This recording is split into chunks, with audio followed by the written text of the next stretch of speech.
എൻ്റെ പരിചയത്തിലുള്ളൊരു കസ്റ്റമറെ 3-4 ദിവസം കൊണ്ട് തയ്ച്ചു തന്നാൽ മതി എന്ന് പറഞ്ഞ് കൊണ്ട് തന്ന തുണിയാണ് കേട്ടോ ഇത്. കട്ട് ചെയ്യാൻ വേണ്ടി എടുത്തപ്പോഴാണ് സ്കേർട്ടിൻ്റെ കരഭാഗം മുഴുവനും എലി കരണ്ട പോലെ ഇരിക്കുന്നത് കണ്ടത്.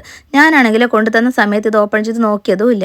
അങ്ങനെ പിന്നെ അവരെ വിളിച്ച് പറഞ്ഞു കേട്ടോ, തുണി കീറിയിരുന്നത് അവർ കണ്ടിരുന്നു, റിട്ടേൺ കൊടുക്കാൻ ടൈമില്ലാഞ്ഞ് കൊണ്ടു തന്നതാണെന്നാണ് കേട്ടോ അവർ പറഞ്ഞത്. തരുന്ന സമയത്ത് ഇതൊന്നും സൂചിപ്പിച്ചിരുന്നെങ്കിൽ 2 സെക്കൻഡെങ്കിലും ഞാനടിച്ച ടെൻഷൻ ഉണ്ടല്ലോ അതൊന്നും ഒഴിവാക്കാമായിരുന്നെന്ന് തോന്നി.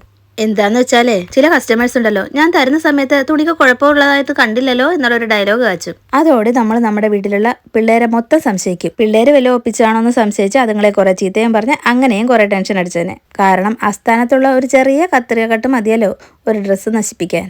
അവരിത് മീഷോന്ന് 480 രൂപയ്ക്ക് വാങ്ങിയെന്നാട്ടോ പറഞ്ഞത്. ആ ഒരു റേറ്റ് വെച്ച് നോക്കുമ്പോഴത്തേക്കും നല്ല ഇതായിട്ടാണ് കേട്ടോ എനിക്ക് തോന്നിയത്. ആ ദുപ്പട്ടയൊക്കെ നല്ല കശവോട് കൂടിയും അതേപോലെ ഇതിൻ്റെ കളറാണെങ്കിലും വീഡിയോയിൽ കാണുന്നതിനെക്കാട്ടും കുറച്ചുകൂടി ഒരു ലൈറ്റ് പിങ്കിഷ് ആണ് കേട്ടോ. നല്ല രസമുണ്ടായിരുന്നു കാണാനായിട്ട്. പിന്നെ പഫ് സ്ലീവൊക്കെ വെച്ച് വന്നപ്പോഴത്തേക്കും തുണി തെക്കിയിട്ടുണ്ടായിരുന്നില്ല. നമ്മുടെ കശവിൻ്റെ ഭാഗം കുറച്ച് കട്ടായിട്ടൊക്കെ പോയിട്ടുണ്ടായിരുന്നല്ലോ. അങ്ങനെ ഞാൻ പീസൊക്കെ വെച്ചിട്ടാണ് കേട്ടോ ഈ സ്ലീവ് ജോയിൻ ചെയ്തെടുത്തത്. പിന്നെ ലൈനിങ് വെച്ചിട്ടുള്ളത് കൊണ്ടിട്ട് ജോയിൻ ചെയ്ത ആ ഒരു വൃത്തികേട് അറിയുകയോ ഉള്ളിൽ കുത്തിക്കൊള്ളുകയോ ഒന്നും ചെയ്യില്ല കേട്ടോ.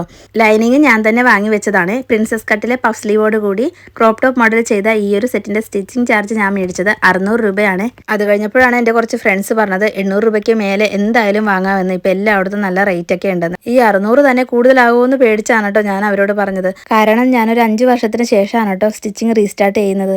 അതുകൊണ്ട് തന്നെ മാറിയ റേറ്റോ കാര്യങ്ങളോ ഒന്നും എനിക്കറിയില്ല. അപ്പോൾ നിങ്ങൾക്ക് ആർക്കെങ്കിലും അറിയാമെങ്കിൽ ഈ ഒരു സെറ്റ് തയ്ക്കാനായിട്ട് എത്ര ചാർജ് വരുമെന്നൊന്ന് പറഞ്ഞു തരണം കേട്ടോ.